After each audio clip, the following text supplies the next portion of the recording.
The Falcons and Commanders are eliminated from postseason contention, but there are reasons to be excited about the future. We'll tell you what those are today on the Locked On NFL Scouting Podcast.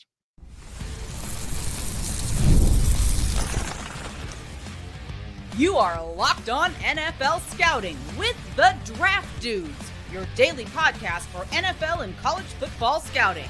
Part of the Locked On Podcast Network, your team every day. What's better than this? It's guys being dudes here on the Locked On NFL Scouting Podcast, part of the Locked On Podcast Network, now the #1 sports podcast network. We're the Draft Dudes. I'm Joe Marino from Locked On Bills. He's Kyle Crabbs from Locked On Dolphins, and we are your NFL experts here with you daily to talk team building across the league on the Locked On NFL Scouting Podcast with the Draft Dudes, part of the Locked On Podcast Network, your team every day. Want to issue a big thank you, shout out, and welcome to our everydayers. Those of you who never miss a single episode, we appreciate y'all being here very, very much. Today's episode is brought to you by FanDuel. If you want to be right in the middle of the action this season, visit FanDuel.com and place your NFL live bets all season long. Joe, happy Wednesday to you. We are continuing our Levy Grail process, working through teams that have been mathematically eliminated from the postseason, but through a positive light. And we are only allowed to be positive here as we talk about the Atlanta Falcons and the Washington Commanders, and why you as a fan of either of those teams, or if you're a team that, or if you're a fan that's invested in the future of those teams, what you have to hang your hat on as we move forward. Well, we start with the Atlanta Falcons. So we got to do the thing, right? Fight on, my men. I am hurt, but I am not slain. I'll lay me down and bleed a while, and then I'll rise and fight again. The Levy Grail, the Scottish ballad said by Marv Levy to galvanize the Bills after they kept losing Super Bowls. And this is our rallying cry. So we're going to fight on here with the Falcons and Commanders. And Kyle, I want to start with this for the Atlanta Falcons. You're number 3 in the NFL in sacks. You did it. You did it. You're not middle of the pack. You're not at the bottom. You're at the top of the league in sacks by volume and sacks by percentage of plays. And while there's obviously a lot to get into, at least that conversation piece is over with. Congratulations. Yeah, it's been such a battle, right? I mean, it's been so well documented. Like you go back the last 3 years, the last 5 years, the last 10 years. Who's bottom 3 in the NFL in sacks? How many times have they heard that? The Falcons fans have heard that for years. Doesn't matter how far you go back, they're the worst. Not this year. And they've got a dynamic group of players that play in the front.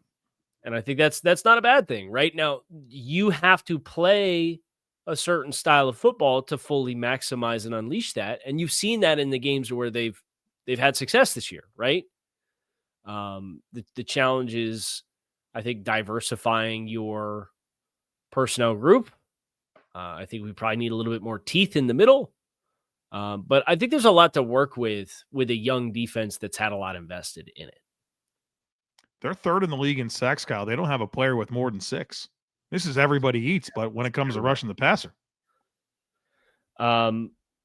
Next thing that I wanted to talk about with Atlanta is you've reached the hypothetical end of the rainbow with the Kirk Cousins contract, right? I mean, there's a $10 million guarantee. I think it's in a roster bonus that's fully guaranteed.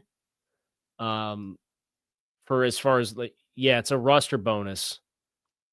Fully guaranteed on the 5th day of the league year this past year.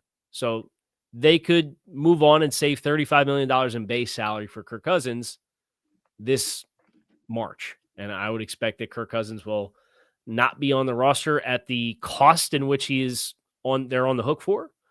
And that being an asset where he'll be 38 by the start of the season next year.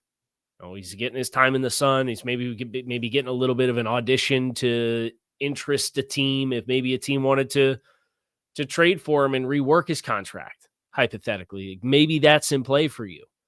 But from the moment you drafted Michael Penix, the Kirk Cousins contract and its situation has always kind of been side-eyed a little bit of what's going to happen here. And they've held on to him this whole time.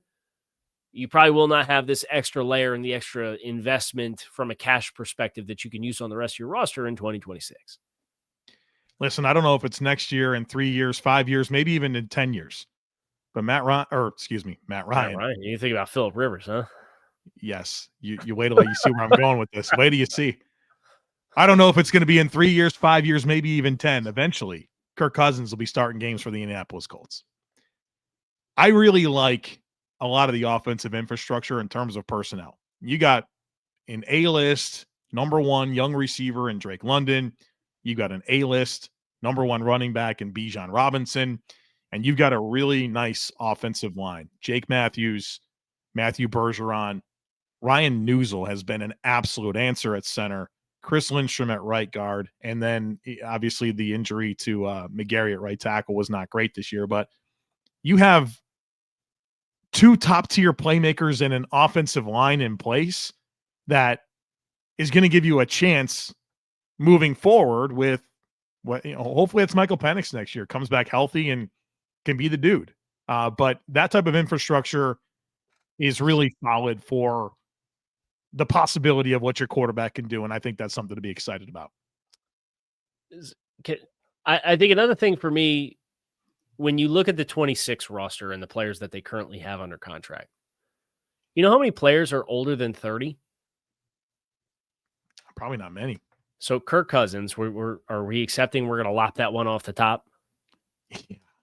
Yeah, we got to be done. Yeah. So Jake Matthews, Storm Norton, Michael Ford, Cardale Hodge, Caleb McGarry, that's it. You have 5 players under contract after you move on from Kirk Cousins who are older than 30 next season. So it's not like you've got a roster with a bunch of 34, 33, 35, Calais Campbell at 39, Aaron Rodgers at 42. Like, you don't have those players on your roster that you worry about as the marathon of a season unfolds. How well are they going to sustain themselves? Right? You don't have a lot of those players. And Jake Matthews, we've seen tackles age gracefully into their mid-30s before. I'm not overly concerned. I think the Caleb McGarry situation is one where if you're on the board and the best player available just happens to play offensive tackle, it would be in play for me if I were in there. Sure. How about some of their defensive infrastructure? Of course, we have big investments in Walker and Pierce. Xavier Watts looks like a stud. Jesse Bates, Caden Ellis, Divine Diablo was a good free agent signing. I mean, there's some holes to fill, but I think you've got a core of players defensively that I think a lot of those guys are building blocks for what could be a good defensive nucleus down the road. Yeah, they also have I like the ambiguity that a guy like Brandon Dorlus can provide them as well. Now, still more growth needed as a rookie contract player, right? But you talk about, I think it was Jeff Ulbrich who gave like the really expansive answer when asked about matching personnel versus matching situation, like your personnel being matched to 3rd and 2 instead of being matched to being an 11 personnel, right? Because those situationally, that's two very different things. Yeah. And he talked about some of Atlanta's personnel players who can do a little bit of both, who can line up, stack off ball linebacker, like the Caden Ellis, right? He can line up, stack off ball linebacker. He can mug up in an interior gap. He can play in zone coverage. He can play on the edge and rush the passer, right? Like, they have a few of those different kinds of pieces. And I think Dorlus can be one of those as he continues to grow and get better. And I think that's where I would kind of get excited as well. What do they have in the way of free agents for 2026? Let me ask you, are we going to miss Anya Meta and Leonard Floyd at their price points of being more than $10 million per year players? No, but I do like Anya Meta. I'm not going to lie. He's I like nice David player. Anya Meta too. Yeah. Kyle Pitts? I think we missed the idea of Kyle Pitts, right? Do we actually miss Kyle Pitts? Yeah, I do think he's potentially a guy that goes somewhere else and might give a little bit more, but it's kind of been a frustrating situation. Caden Ellis, who we mentioned already, is an expiring contract, so that's one I think they should nail down. Bradley Pinion, Jamal Agnew, good punter, man. Arnold Ebiketie. Troy Anderson, D. Alford, Felipe Franks, Elijah Wilkinson, D'Angelo Malone. A lot of players that'd be easy to move on from, right? Yeah. Yeah, I think your priority list is pretty easy in free agency. If Caden Ellis, maybe Anyemeta, maybe Ebiketie. But also, if somebody wants to spend big on that and you want to let them walk and collect a compensatory pick potentially because they don't have a ton of cap space, then go right ahead. Somebody pay Kyle Pitts the moon and give me a comp. Probably get a comp for where I would expect like his price range to land. All right. We will take command here on the other side of it. Folks, be sure to stick with us. You know, there's no reason to let big wireless drain your wallet, especially during the holidays. Right now, Mint Mobile is running their best deal of the year. All of their unlimited plans are 50% off. That means you can lock in 3, 6, or even 12 months of unlimited premium wireless for just $15 a month.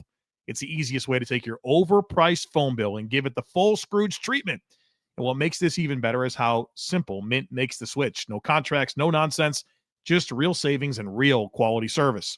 Switching to Mint lets you keep your same coverage for a lower price. Setup only takes a few minutes, and you can bring your own phone and number without any issues. The service is fast, it's super reliable, even on the go. So turn your expensive wireless present into a huge wireless savings future by switching to Mint. Shop Mint Unlimited plans at mintmobile.com/LockedOnNFL. That's mintmobile.com/LockedOnNFL. Limited time offer, upfront payment of $45 for 3 months, $90 for 6 months, or $180 for 12-month plan required, $15 a month equivalent, taxes and fees. Initial plan term only, greater than 35 gigabytes may slow when network is busy. Capable devices required. Availability, speed, and coverage varies. See mintmobile.com.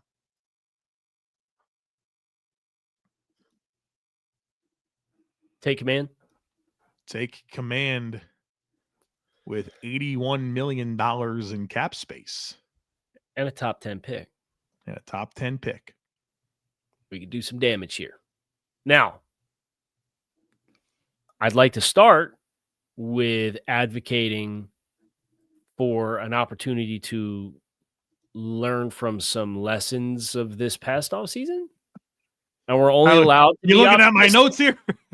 We're only allowed to be optimistic. So I'm going to say we have a wonderful opportunity to reflect on the past 12 months of our operation as a football team and adjust course accordingly. Kyle, my first 2 talking points on my notes for Commanders. $81 million in cap space. Number 2 is lessons learned. Yeah. I mean, we don't have to sit here and go through the inventory, but this was a situation with a team that achieved a lot in year 1 under Dan Quinn and Jayden Daniels in his rookie season. And I can understand the urgency to want to mash the gas pedal and see where you can take it. But I think there was a hard lesson learned along the way, but you're still not in a position unlike you were last year. You do have a top 10 pick that maybe you can leverage to move back. You do have cap space. So you have the opportunity now to go in a different direction for how you build around Jayden Daniels. And applying those lessons immediately should lead to a better offseason and get this Washington team back on the trajectory we all felt after the 2024 campaign. So, correct me if I'm wrong. There's no overhead on the Marshawn Lattimore contract either, correct?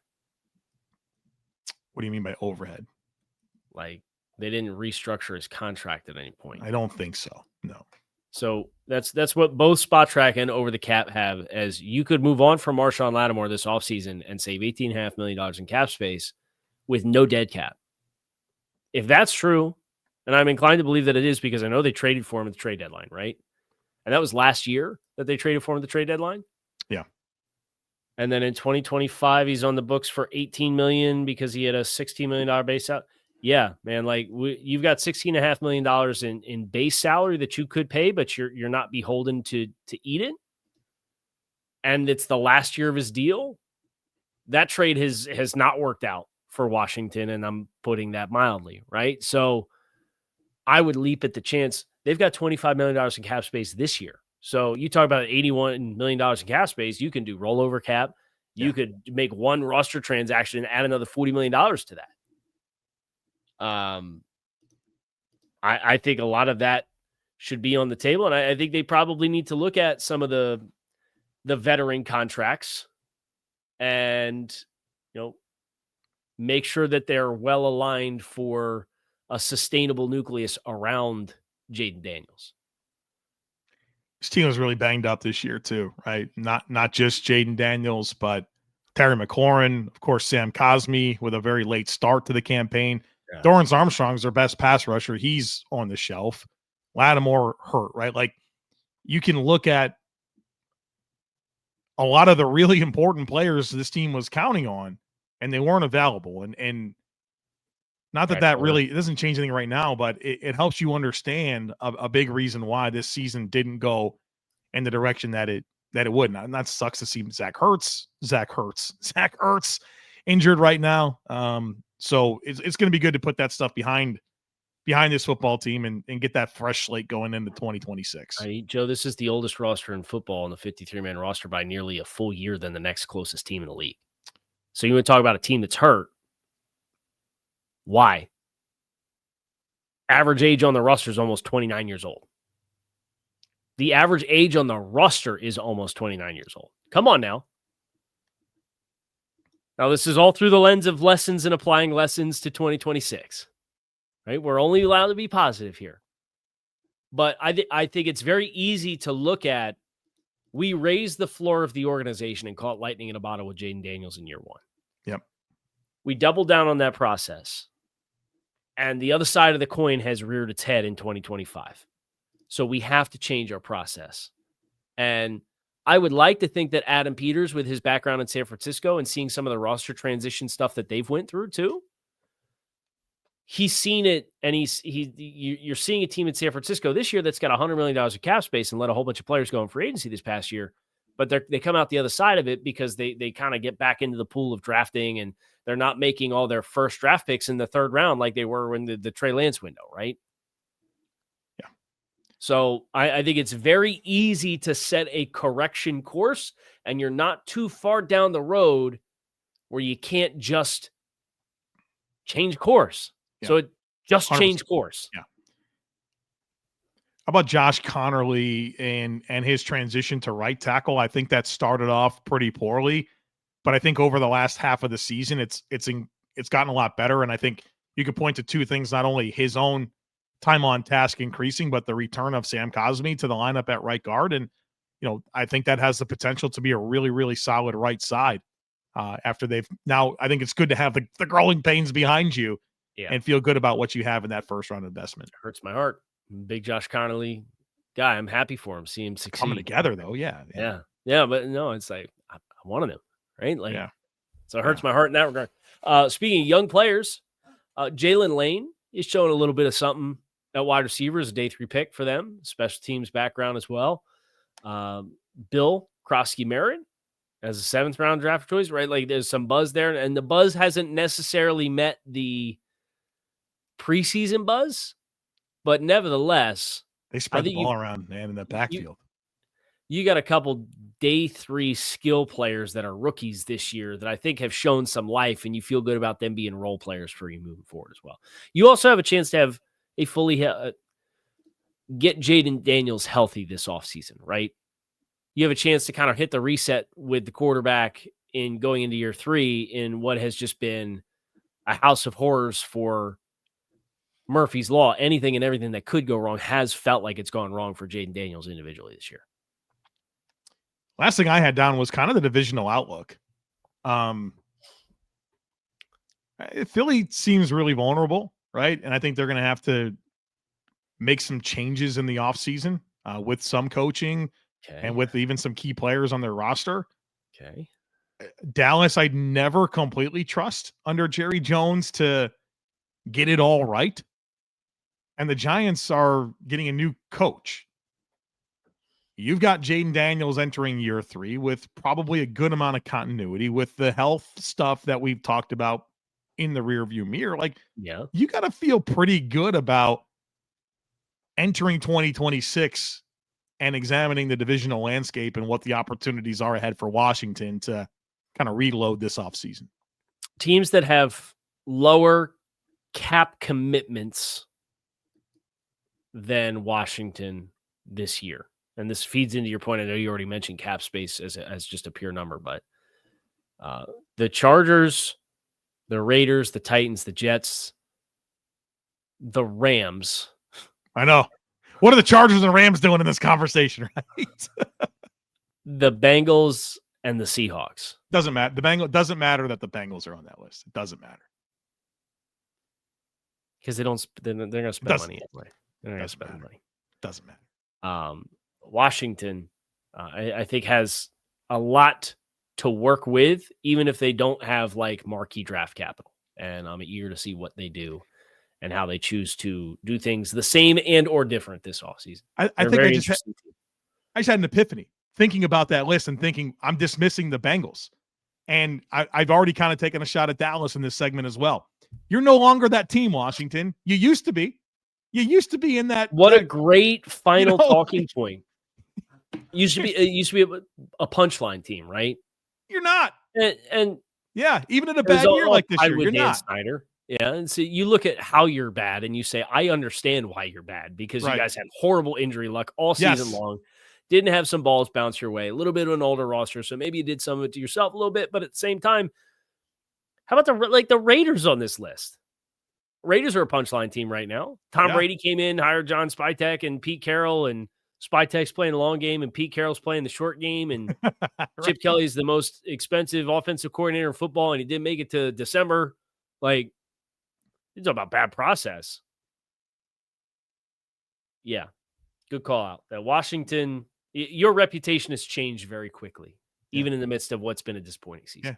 Yeah, I almost forgot that they were a punchline because they're just not anymore. All right, Phillip Rivers signed to the Colts practice squad. We have some thoughts on that, and also a little Trey Hendrickson chat coming up here next, folks. Be sure to stick with us. NFL Sundays move fast, one big play, and suddenly everything feels different. And that's what makes live betting with FanDuel so exciting. You're not just watching the game, you're reacting to it in real time. With FanDuel, you can place bets as the action unfolds. Every drive, every momentum swing, every highlight moment. And live betting is best when the game starts to shift, the receiver gets hot, a defense tightens up, or the momentum flips after a big turnover. FanDuel lets you jump into that moment. They have live spreads and money lines that adjust instantly. Player props update as guys heat up, and you can bet on the next touchdown score, drive result, totals, and more. It keeps you locked into every snap. So if you want to be right in the middle of the action this season, be sure to visit FanDuel.com and place your NFL live bets all season long. FanDuel, the game moves fast, and so can you.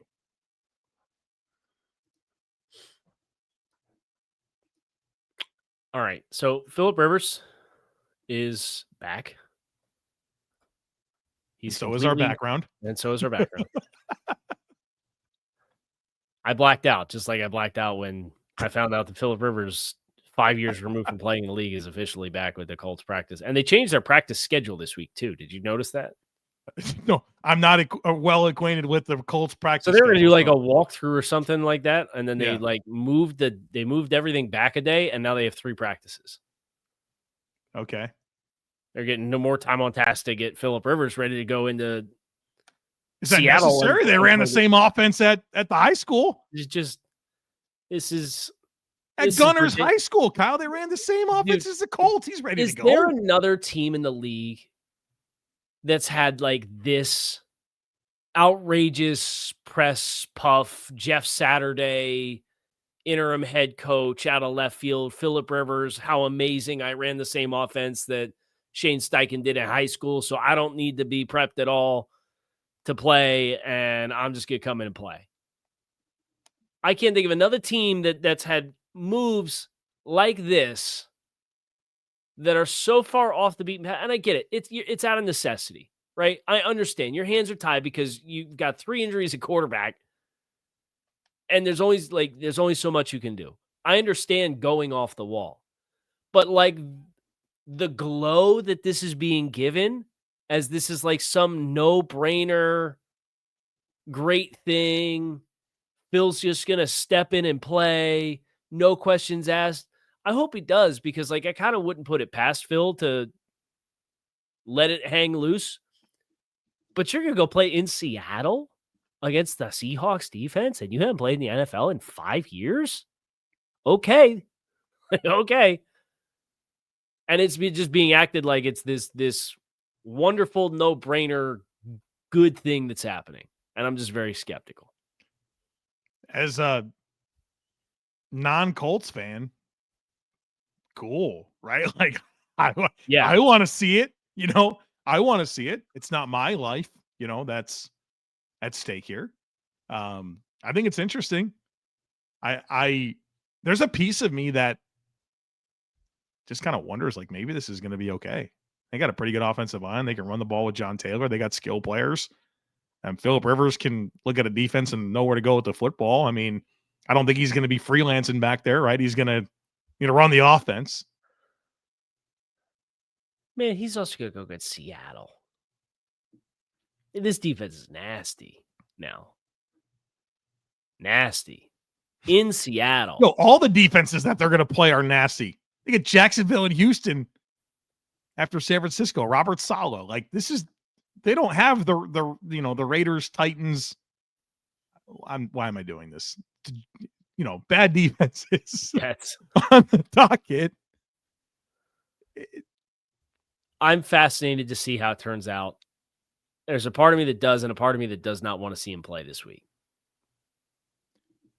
What do you think about the whole Hall of Fame piece of this, where he's a semifinalist and he's on the practice squad, so he gets 3 elevations.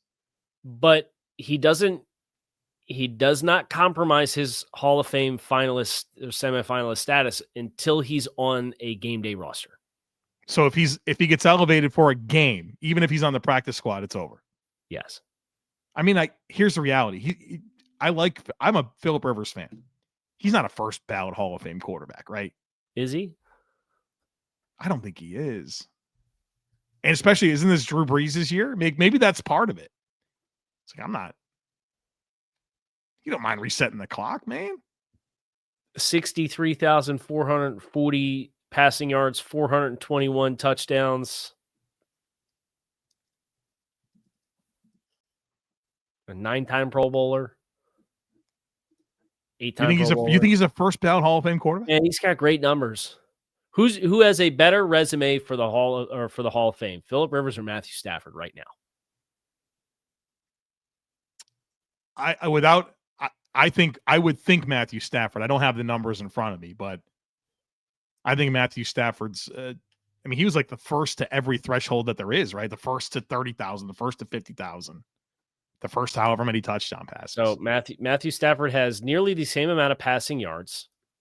Phillip has 63,440. Matt has 63,163. Phillip has 9 more touchdown passes. Stafford's career record is 118, 116, and 1 versus 134 and 106 for Phillip Rivers. Stafford's a 2-time Pro Bowler versus an 8-time Pro Bowler for Phillip Rivers. Matt won 2011 AP Comeback Player of the Year. Phillip Rivers won the 2013 AP Comeback Player of the Year. Stafford's never been the MVP. He's going to be the MVP this year, right? Like, unless something crazy happens. I think the next 4 weeks might have something to say about that. Who do you who's in the running? Drake. To me, it's Drake May, Jordan Love, it's Josh Allen, and Matthew Stafford. It's one of those 4 guys. Drake May. Can you get it right, please? What is that about? I legitimately want to know what that's about. Can I say something? Yeah. I hate that Drake May plays for the Patriots, but God, I love him as a player, man. He's a good football player, dude. He's a good football player. I love the way he plays, man. So I think Matthew Stafford is in the MVP conversation. I think he's the leader. You said yesterday or the day before that Jordan Love may be entering into the MVP conversation. I just said it 10 seconds ago as well. Yeah. Okay. I think there's 4 quarterbacks. Drake May, Josh Allen. Is Jackson Smith in Jigba, if he gets 2,000 yards, is he worth being in like the overall conversation, knowing full well they're just going to give it to a quarterback no matter what? Yeah, so the courtesy, you're part of the conversation, but not really. Like that, is that your top 5? Is those 4 quarterbacks? And yeah, JFN? I think so. Do you disagree? No. The last 4 weeks will decide it. Yes, it will, because these teams are all relatively close. I think the biggest thing Matthew Stafford has to combat is the Rams were one of the Super Bowl team conversation pieces and pre-existing expectations versus what Drake May is doing for New England. If they get the 1 seed, I think that moves the needle for Drake May and his argument for MVP.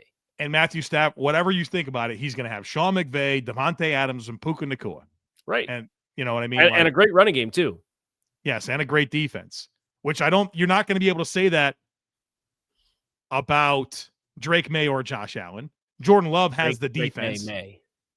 I don't understand that. I don't know if I'm going to do that. I don't know if I'm going to be part of that. So I think it's interesting. I think the MVP race is interesting. To tie it back to Phillip Rivers, I guess the question is a Super Bowl win, does that outweigh 4 times as many Pro Bowl honors as just although Stafford's going to get a Pro Bowl this year. So like he'll be part of that. I think if Stafford gets the MVP, I think that helps tip the scales in his favor. Phillip Rivers is the type of quarterback that should have won at least 1 Super Bowl. He happened to do the thing. That year. Man, he played at the same time as friggin' Brady, Manning, Roethlisberger. The hell do you do with that? When's the last time you watched that Phillip Rivers trash talk video? Oh, every single time it comes up. I've seen it 100 times. 90-yard touchdown. Run. I'll watch it every time. Every single time. Don't say it in my ear. I will say it in your ear. No, dude. Kyle, I've seen that video 100 times. If it pops up on my feed, I will watch it again. It's no exception. 90-yard touchdown. He's helping him up off the ground. It's unbelievable. We had a chance to interview him too. Wasn't he awesome? He's an amazing interview, yeah. Like you could tell that dude sat down. He didn't know who we were, but we were talking football and he wanted to be part of it. Yeah. That was a good career moment, I think, for both of us. Yeah, I really enjoyed that interview with Phillip was great. And we got him and Creed Humphrey back to back. That was a heck of a time. And then the next day was like Ozzie Newsome. Like, what was happening, dude? Yeah, you go down to Mobile, some good things happen, right? And you could drive by the Phillip Rivers estate if your Uber driver, takes you through the backwoods to right. He thinks he's not taking you to the airport anymore. We're looking at you remember this? Yeah, we're in that van. It's like 5 a.m, bro. Getting taken to Pensacola Airport. Me, you, and Chris Schubert on whatever this minivan was to the Pensacola Airport. The guy takes an hour drive on the highway. Through the back roads. The highways. No, through the back roads. But we got to see Phillip Rivers' house. And do you remember what me, you, and Chris did in the back seat, just trying to make sure we stayed alive? We tried to go backwards, how far back we can go in terms of naming who the president of the United States was. Right. I think we did pretty good too. Like you and Chris carried us. I was tapped out about after Nixon. We got to like World War I era before we gave up. So I became the guy that was fact checking. I was like, I have nothing left to give to this. I'll pull out the phone and I'll tell you if you're right on the next one. As I'm sitting here just waiting for you to say the name. That's going to do it for us here today on the show. Kyle Crabbs, Joe Marino, we appreciate you guys as always for checking out Locked on NFL Scouting. Enjoy the rest of your Wednesday. We'll be back again tomorrow to preview Week 15 of the NFL season, and we hope to see you then.